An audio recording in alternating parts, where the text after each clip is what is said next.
Retired Colonel Joey Ampong adunay proposal sa sangguniang panglungsod nga kung kadtong mga motor cab drivers nga nakabayulit sa balaod sa trapiko nga kung naisyuhan og citation ticket sa traffic enforcer kung dili mabayaran sulod sa usa ka bulan, adunay additional nga 20% nga bayronon base sa citation ticket nga naisyu ngadto sa driver ug base usab sa violasyon.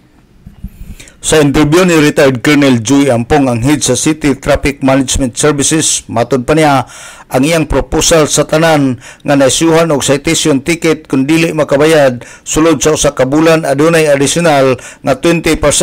Kung pananglitan adunay bayronon nga usa ka gatos ka pisos kung dili kini mabayaran sulod sa usa ka tuig, mahimo na kini nga usa ka libo ug dili usab marinyo ang pan-size kung dili mabayaran. Kini ang iyang ipropose ngadto sa sangguniang panglungsod, pinaagi ni Council Archie Romero, ang chairman sa Committee on Transportation sa sangguniang panglungsod.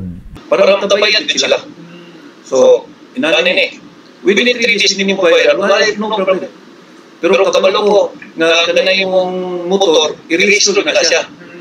Kadabalo ko, nga imong kuwan ko ma-expire na yung light lisensya, hindi mo na i-register ulit. Okay?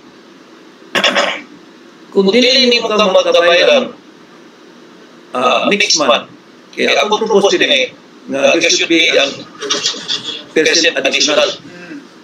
Halimbawa, 100 ang violation. Within 3 days, bayaran mo. Dili ka bayan kay baliwala mo ang citation ticket na to.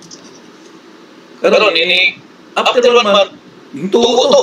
Si retired Colonel Joey Ampong, ang head sa City MS, nanawagan siya ngadto sa mga motor cab operators nga tan-awon ang ilang mga drivers ug wala ba makahimo og violasyon.